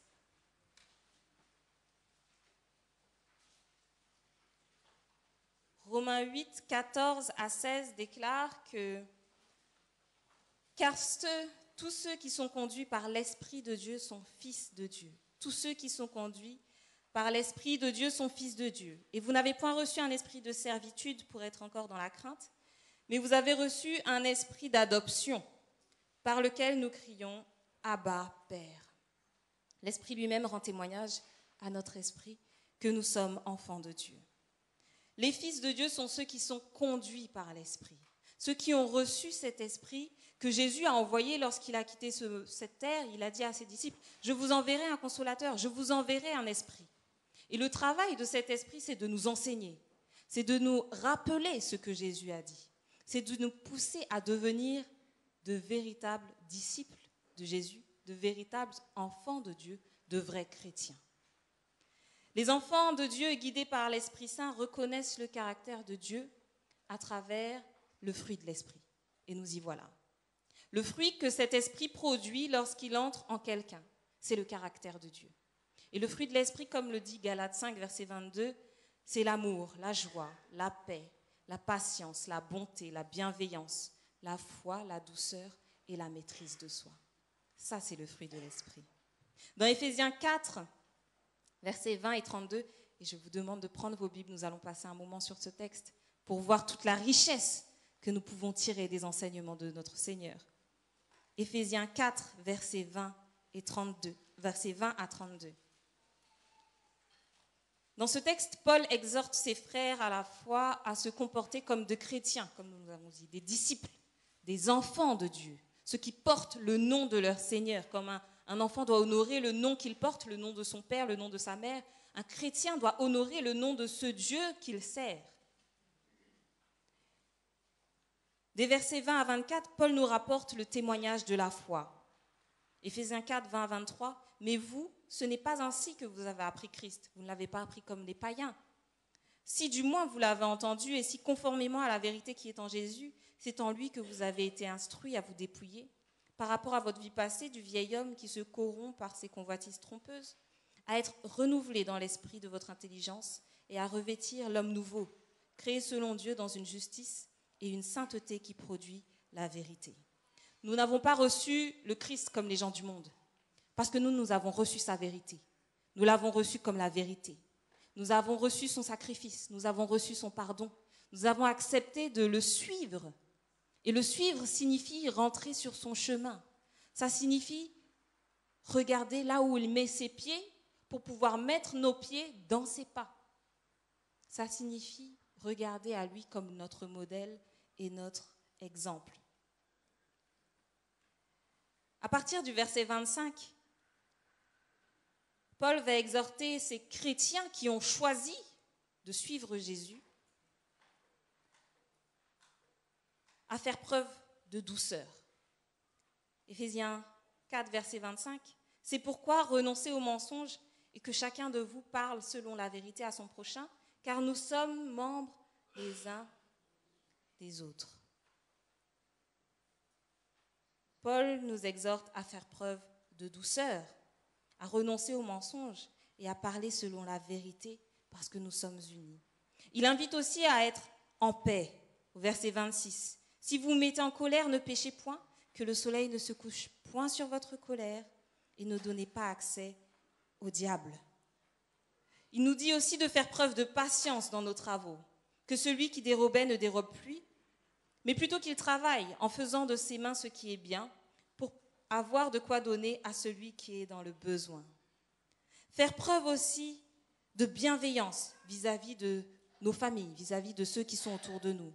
Qu'il ne sorte, à partir du verset 29, qu'il ne sorte de votre bouche aucune parole mauvaise, mais s'il y a lieu, quelques bonnes paroles qui servent à l'édification et qui communiquent la grâce à ceux qui l'entendent, la bienveillance. Paul parle aussi de ne pas attrister le Saint-Esprit de Dieu par lequel vous avez été scellés pour le jour de la rédemption, mais plutôt de faire toute sa joie. Nous continuons au verset 31 avec l'exhortation de Paul d'être maître de soi-même. Que toute amertume, toute animosité, toute colère, toute clameur, toute calomnie, toute espèce de méchanceté disparaissent du milieu de vous. Ne vous laissez pas emporter par le mal, mais soyez maître de vous-même. Verset 32, il continue en nous demandant de faire preuve de bonté. Soyez bons les uns envers les autres, compatissants. Et enfin, Paul nous exhorte à l'amour. L'amour qui pardonne. Vous pardonnant réciproquement comme Dieu vous a pardonné en Christ. Car l'amour couvre quoi? L'amour couvre une multitude de péchés, selon 1 Pierre 4, le verset 8. Maintenant que nous sommes enfants de Dieu, que nous avons reçu cette bonne nouvelle du salut en Jésus-Christ, que nous avons accepté de faire partie de cette famille de Dieu, d'être enfants de Dieu, nous sommes exhortés à être imitateurs de notre Père et aussi à marcher dans l'amour, selon l'exemple de Jésus-Christ. Marcher dans l'amour, selon l'exemple de Jésus-Christ, qui a fait quoi? Qui nous a aimés et qui s'est livré lui-même à Dieu pour nous comme une offrande et un sacrifice de bonne odeur. Marcher dans l'amour. J'aime ce terme de marcher. Ça nous montre qu'on n'est pas appelé à rester statique, à rester là où nous sommes, mais à avancer, à progresser sur notre cheminement. Jésus n'est pas là à nous attendre. Jésus avance. Il est en route. Et si nous voulons le rejoindre, nous devons aussi nous mettre en route. Et nous mettre en route dans cet amour. Au chapitre 4, l'apôtre dira « Ne marchez pas comme les païens ». Et là, il dit « Marchez dans l'amour » à l'exemple de Jésus-Christ. Au verset 8 d'Éphésiens 5, il dira « Marchez comme des enfants de lumière ». Marchez dans l'amour à l'exemple de Christ. Marchez comme des enfants de lumière. L'amour se traduit par notre capacité à pardonner. C'est parce que Dieu a tant aimé le monde qu'il a donné son Fils unique. Pourquoi? Pour que nous puissions être pardonnés. C'est parce que Jésus nous a aimés qu'il s'est offert en sacrifice. Pourquoi? Pour le pardon de nos péchés. Alors nous en sommes où par rapport à l'amour? Notre amour envers les autres de notre famille, premier cercle, de notre communauté, deuxième cercle, les autres de ce monde. Notre capacité à aimer se traduit et se juge par rapport à notre capacité à pardonner. Suis-je un être aimant? Est-ce que je marche dans les pas de Jésus-Christ qui, lui, a pardonné à tous ses détracteurs? Il a même pardonné à ses bourreaux en disant « Père, pardonne-leur car ils ne savent pas ce qu'ils font. » Et moi, quand est-ce que j'arriverai à pardonner à ceux qui me font du mal? Quand est-ce que j'arriverai à suivre mon Seigneur?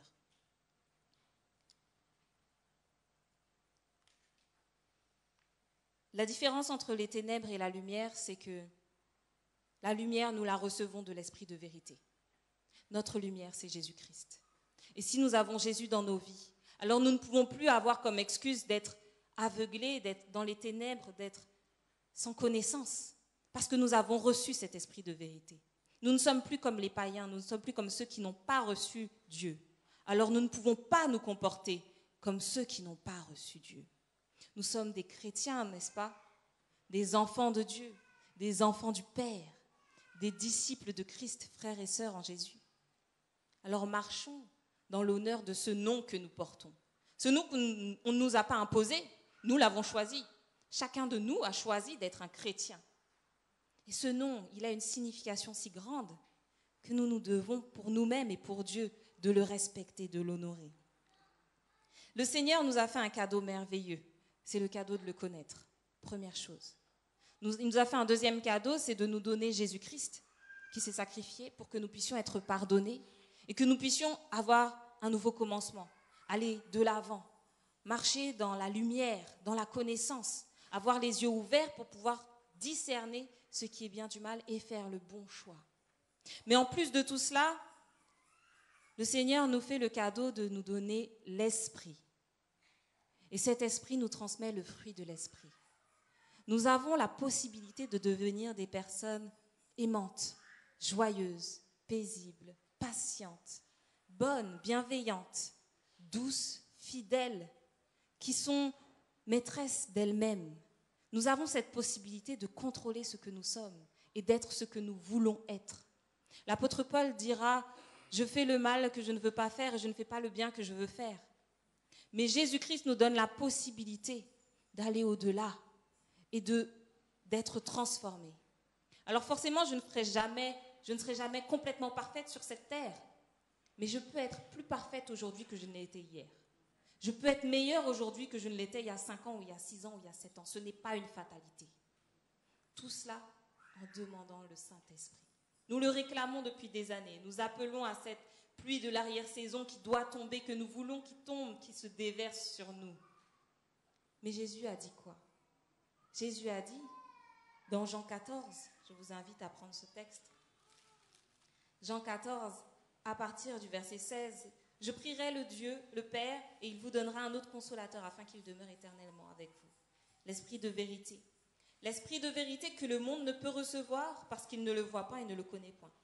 Mais vous le connaissez car il demeure en vous et il sera avec vous. Vous connaissez l'Esprit de vérité. Vous connaissez cet Esprit de vérité. Pourquoi Jude, le disciple de Jésus, posera la question au Seigneur. Mais Seigneur, Jean 14, verset 22, d'où vient que tu te feras connaître à nous et non pas au monde? D'où vient que nous puissions te recevoir l'Esprit et pas le monde? Jésus a répondu, si quelqu'un m'aime, il gardera ma parole et mon Père l'aimera. Nous viendrons à lui et nous ferons notre demeure chez lui. Si quelqu'un m'aime, il gardera ma parole. C'est de ce que nous aimons Jésus, de ce que nous aimons Dieu, de ce que nous gardons sa parole et ses commandements, que nous avons la possibilité de recevoir le Saint-Esprit, que nous avons la possibilité de comprendre et d'entendre la parole de Dieu. Alors ne nous demandons pas pourquoi nous ne recevons pas l'Esprit de Dieu. Ne nous demanderons pas pourquoi est-ce que la pluie de l'arrière-saison ne se déverse pas sur nous. Parce que la parole de Dieu est très claire. Lorsque nous respecterons ses commandements, lorsque nous l'aimerons de tout notre cœur, alors le Saint-Esprit viendra sur nous. Alors que cette année s'ouvre tout juste devant nous et que le commencement nous l'a montré, les temps sont mauvais, les temps sont durs, les temps vont à leur fin. Dieu nous invite à prendre une décision véritable dans nos vies. Dieu nous invite à faire cette réforme particulière. Le Seigneur l'a dit et sa parole est certaine, si quelqu'un m'aime, il gardera mes commandements, il gardera ma parole. Nous prions pour recevoir le Saint-Esprit. Et le Saint-Esprit est là. Il est prêt à être déversé sur chacun de nous, sur chacun de vous. Il se tient sur vos têtes comme il se tenait sur la tête des apôtres. Et il a envie d'entrer en chacun de nous. Si seulement nous nous remettons à lui et que nous allons dans les pas de notre Seigneur. Jésus l'a dit, vous reconnaîtrez mes disciples à leurs fruits. Quels sont les fruits que je porte? Est-ce que je porte les fruits de l'amour, les fruits de la joie, de la paix? Suis-je un être patient? Suis-je un être bienveillant et bon? Est-ce qu'on voit en moi la foi d'un adorateur de Dieu? Est-ce qu'on me trouve doux dans mes paroles? Est-ce que je suis maître de moi-même? Tout cela, nous pouvons le devenir. Et nous sommes appelés à le devenir. Aujourd'hui, non pas demain, mais aujourd'hui. Parce que les temps arrivent à leur fin, arrivent à leur terme. Je vous invite à ne pas fermer vos cœurs à cet appel que Dieu lance à chacun de nous. Nos 10 jours de prière, nos 10 jours de consécration nous ont poussés à nous remettre en question. Et en ce jour de sabbat, de repos, de bénédiction, Dieu veut que nous ouvrions nos cœurs sincèrement à lui pour recevoir le fruit de l'Esprit. Ce n'est pas demain que Dieu déversera son Saint-Esprit sur vous, mais c'est aujourd'hui, si vous l'acceptez sincèrement.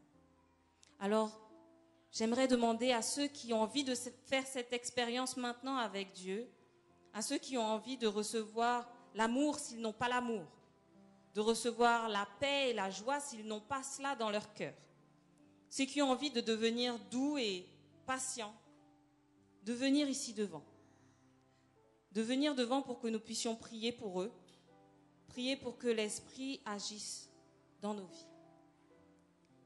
Que tous ceux qui n'arrivent pas à se contrôler, n'arrivent pas à maîtriser cet être charnel qui est à l'intérieur d'eux, viennent ici devant pour que nous prions l'Esprit de Dieu de mettre en eux le contrôle de leur corps et qu'ils deviennent véritablement des êtres nouveaux. Mes amis, si vous voulez être transformés aujourd'hui par le Saint-Esprit, n'hésitez pas à venir pour que nous réclamions sa puissance et sa présence dans vos cœurs, dans vos vies. La vie du chrétien n'est pas une vie qui est linéaire, mais la vie du chrétien est une vie qui bouge, une vie qui change, une vie qui évolue, une vie qui est transformée, qui est métamorphosée par l'Esprit. Voulez-vous devenir des imitateurs de Dieu?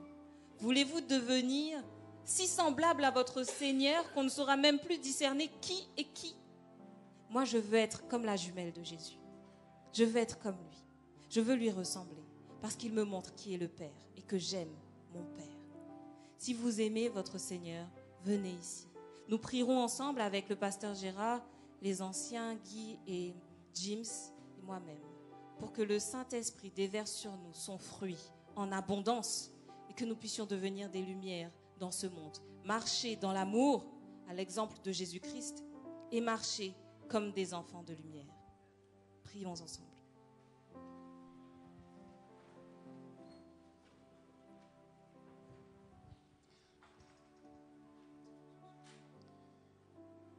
Éternel, notre Dieu, notre Père,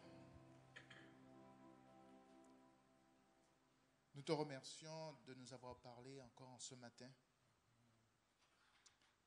Et si nous nous sommes levés pour justement réclamer ce fruit de l'Esprit dont nous savons qu'il est absent en nous ou que nous avons du mal à produire parce que nous ne pouvons de nous-mêmes. C'est l'action de ton Saint-Esprit en nous qui produira le fruit de l'Esprit, tel l'amour et la joie. Seigneur, comment aimer quand nous avons mal? Comment être joyeux quand les choses sont difficiles? Nous restons des humains avec nos limites. Humainement parlant, nous ne pouvons pas être joyeux quand ça va mal. Nous ne pouvons pas aimer quand nous souffrons. Mais nous savons, tendre Père, quand nous plions notre volonté à la tienne, pour te laisser pénétrer au-dedans de nous par ton Saint-Esprit, c'est toi qui nous façonnes, c'est toi qui nous modèles, c'est toi qui nous transformes. Et ainsi, nous pouvons voir les fruits de l'Esprit dans nos vies, que cela puisse devenir une réalité. Car l'amour est un don que tu mets en nous. La joie, nous voulons ta joie, cette joie que donne Jésus-Christ. Mais nous le voulons, Seigneur, pas en nous appuyant sur nous-mêmes, mais en te laissant habiter en nous pleinement, Seigneur. Ainsi, quelles que soient les difficultés, nous serons dans la joie parce que nous avons Jésus-Christ. Quelles que soient les difficultés, nous manifesterons toujours l'amour de Jésus-Christ parce que nous avons Jésus-Christ en nous. Seigneur, aide-nous vraiment à t'aimer. Aide-nous à te rechercher. Aide-nous à nous ouvrir notre cœur à l'action de ton Saint-Esprit pour que tu puisses habiter pleinement en nous et que nous puissions reproduire les fruits de l'Esprit comme l'amour et la joie, Seigneur. Amen. Oui, Père, gloire à toi au plus haut des cieux. Pendant ces 10 jours de prière, Seigneur, tu nous as éclairés sur le fruit de l'Esprit. Nous voulons, Seigneur, vivre ce que nous avons entendu et écouté. Éternel Dieu, désormais, je te présente les 2 fruits, la paix et la patience. Dans cette étude de la paix, tu ne nous as pas dit que la paix que tu nous apportes, c'est tout simplement qu'il n'y aurait plus de guerre, qu'il n'y aurait pas de conflit. Tu nous dis qu'au milieu de la tempête, tu es là et tu es capable de nous donner cette paix. Quand Jésus était sur terre, alors que la mer était déchaînée, il était là en train de dormir, il avait la paix.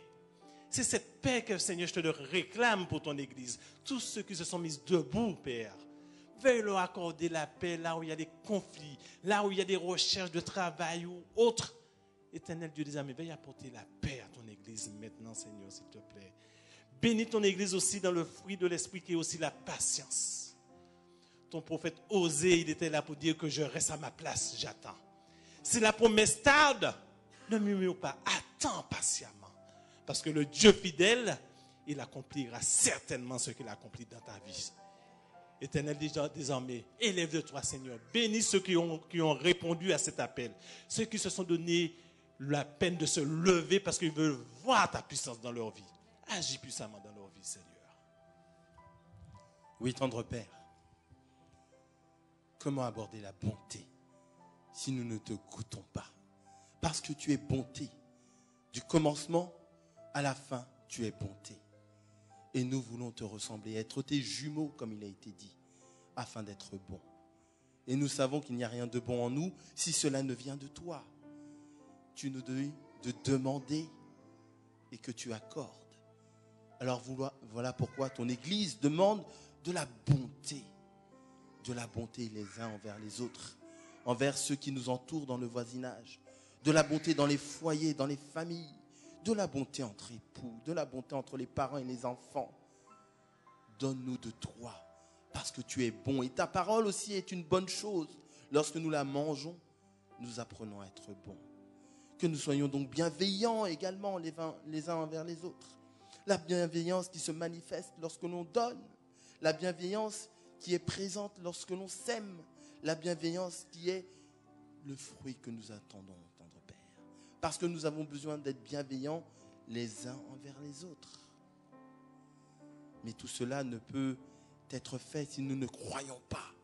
Et il est impossible de te plaire si nous n'avons pas la foi. La foi vient de ce que l'on entend. Et ce que l'on entend vient de ta parole, Seigneur. Donne-nous de ta parole et augmente notre foi, afin que ces prières que nous faisons monter à toi ne s'arrêtent pas, mais arrive jusqu'à ton trône de grâce. Augmente la foi de ton peuple, afin que lorsqu'il faudra traverser la mer rouge qui est devant nous, les projets et toutes les difficultés, Seigneur, que nous ayons ce pas pour rentrer dans le Jourdain et te voir agir. Nous n'avons pas les moyens, mais tu nous donnes la foi. Foi de croire que tu es Dieu et que tu fais ce que tu dis. Que toute gloire te revienne, Seigneur, pour cela. Éternel, nous te remercions pour Jésus, l'agneau du monde, que tu as envoyé sur terre. Cet agneau qui n'a pas ouvert la bouche lorsqu'on l'a mené à la boucherie. Et à son image, nous voulons, Seigneur, que tu nous rendes doux. Rends-nous humbles. Rends-nous maîtres de cet homme charnel qui veut suivre ses passions. Mais que nous puissions le contrôler, Seigneur, afin que ce soit ton Saint-Esprit qui s'exprime dans chacun de nos mots, dans chacun de nos gestes, dans chacune de nos actions. Seigneur, que la douceur soit sur nos lèvres, que la douceur soit dans nos embrassades, que la douceur soit dans nos sourires, que la douceur soit dans toutes nos paroles. Tendre Père, nous ne pouvons y arriver sans toi. Nous ne pouvons réussir à devenir comme cet agneau si tu ne mets pas en nous le vouloir et le faire. Alors transforme-nous. Nous te donnons aujourd'hui la permission, Seigneur, d'agir dans nos vies et de changer tout ce qu'il y a à changer pour que nous devenions imitateurs de Jésus-Christ et imitateurs de Dieu. Seigneur, que nos passions charnelles, nos passions humaines ne nous empêchent pas de voir ta grâce, mais qu'à travers nos difficultés, nous puissions saisir ta main et nous relever, que nous puissions abandonner tout ce qui nous retient, contenir ce mal qui est en nous pour nous laisser remplir par ton amour, par ta joie, ta paix, ta patience, ta bonté, ta bienveillance, par la foi que tu mets en chacun de nous, la foi de Jésus, par ta douceur, Seigneur.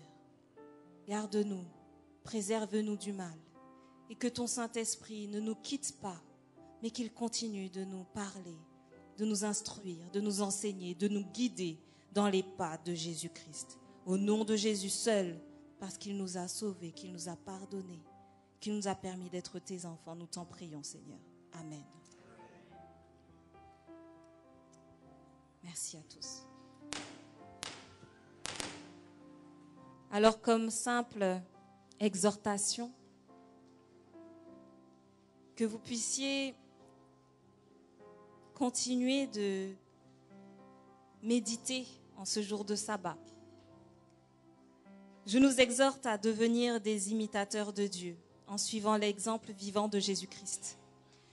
Que nous puissions marcher dans la lumière de son pardon et comme des enfants de lumière, que nous soyons remplis du fruit de l'esprit. Non pas simplement pour avoir l'estomac bien rempli, mais pour pouvoir briller et pour pouvoir témoigner à ceux qui sont encore dans les ténèbres.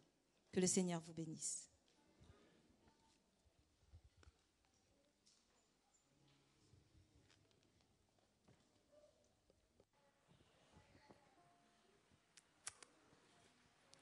Tout comme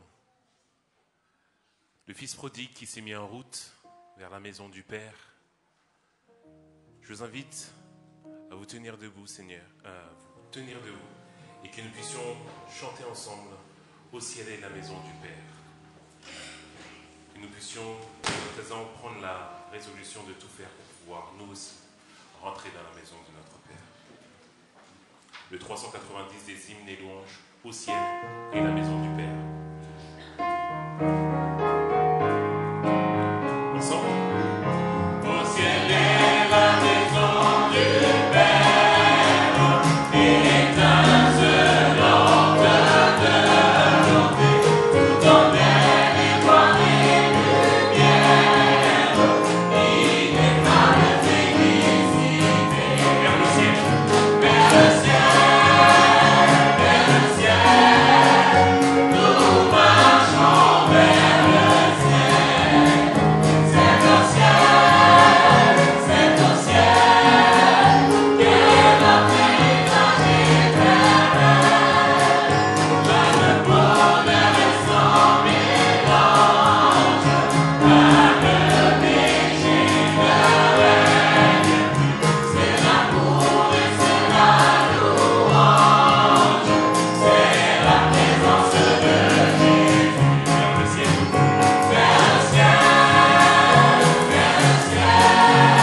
Père éternel, nous te remercions de te faire connaître à nous. Nous te remercions pour tout ce que nous possédons, pour tout ce que nous pouvons faire. Nous te prions de déverser sur nous ton Saint-Esprit. Nous te prions de nous permettre d'être tes imitateurs, afin que ta volonté se réalise en nous et sur cette planète, et que les personnes qui ne te connaissent pas puissent avoir envie de te connaître, puissent avoir envie de te ressembler, Père éternel, et que justement ton règne puisse commencer pleinement sur la terre. Nous t'en prions au nom de Jésus-Christ. Amen. Amen. Restons debout pour la bénédiction. Fermons les yeux. À l'Église de Dieu qui est à Pierrefitte, à ceux qui ont été sanctifiés en Jésus-Christ, appelés à être saints, et à tous ceux qui invoquent en quelque lieu que ce soit le nom de notre Seigneur Jésus-Christ, leur Seigneur et notre Seigneur. Que la grâce et la paix vous soient données de la part de Dieu notre Père et du Seigneur Jésus-Christ. Amen. Alléluia.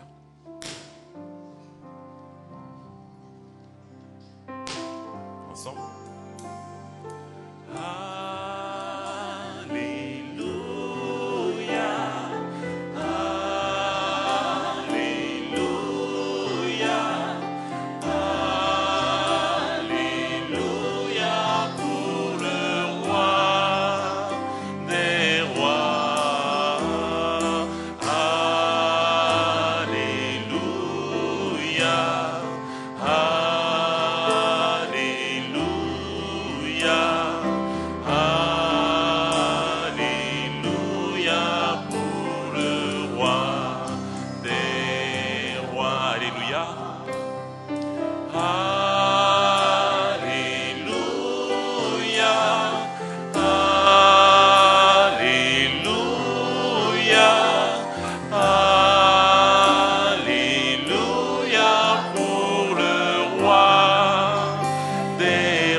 Asseyons-nous.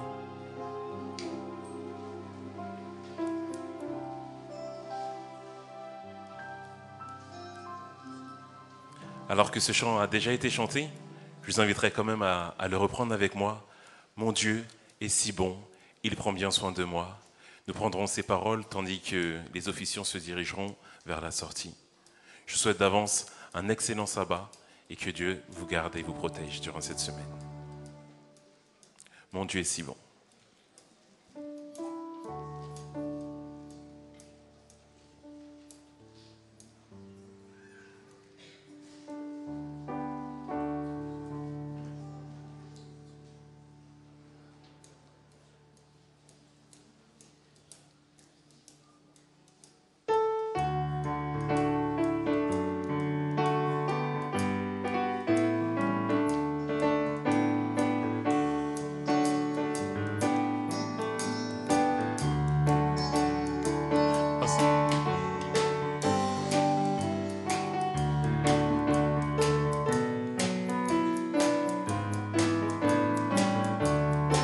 Ensemble.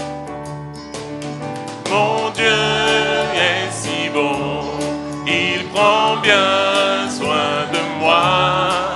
Ce Dieu si fidèle, sais-tu qu'il pense à toi? Il voudrait t'aider dans tes difficultés. Il faut que tu viennes à lui tel que tu es. Dieu sait si bien ce qui te semble lourd, qui te fait mal, te trouble chaque jour. Il connaît tes besoins, ta peur du lendemain.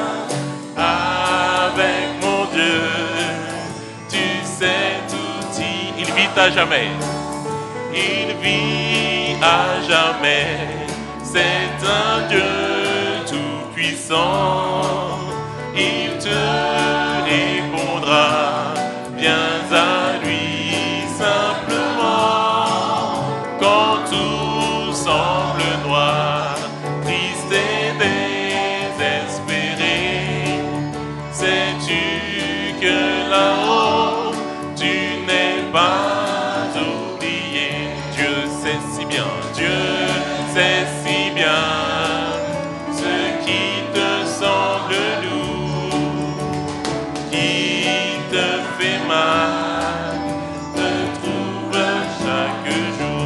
Il connaît tes besoins, ta peur du lendemain.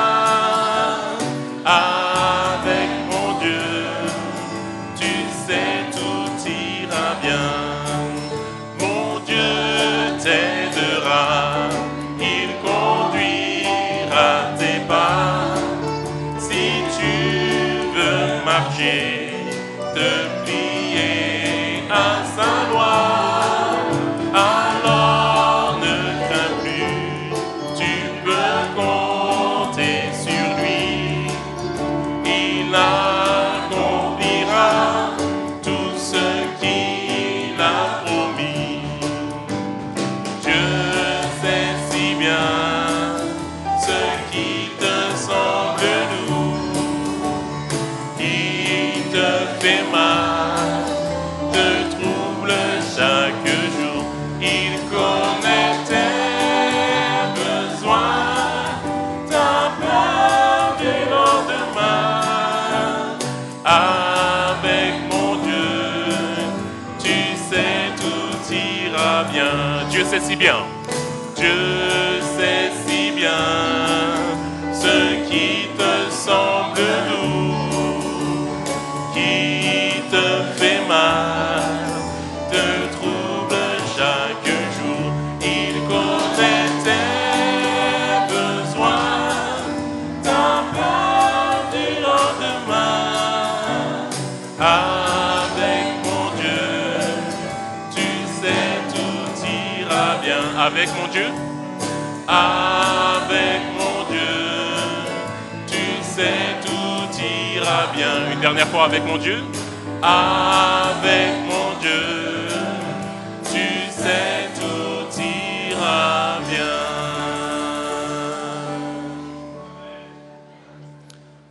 Je louerai l'Éternel de tout mon cœur.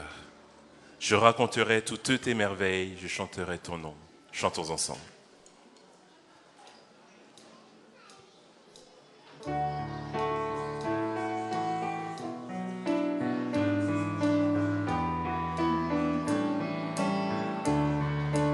Ensemble. Je louerai l'Éternel de tout mon cœur. Je raconterai toutes tes merveilles. Je chanterai ton nom. Je louerai l'Éternel de tout mon cœur. Je ferai de toi le sujet de ma joie. Alléluia. Les musiciens.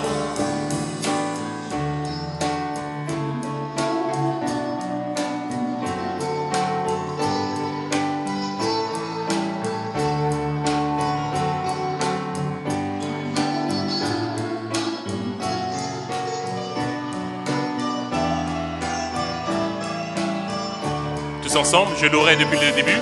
Je louerai l'Éternel de tout mon cœur. Je raconterai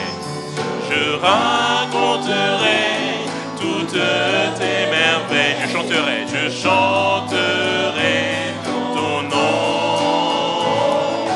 Je louerai l'Éternel de tout mon cœur. Je ferai de toi le sujet ferai de toi le sujet de ma joie. Je ferai de toi le sujet de ma joie. Alléluia. Une dernière fois. Je ferai de toi le sujet de ma joie. Alléluia.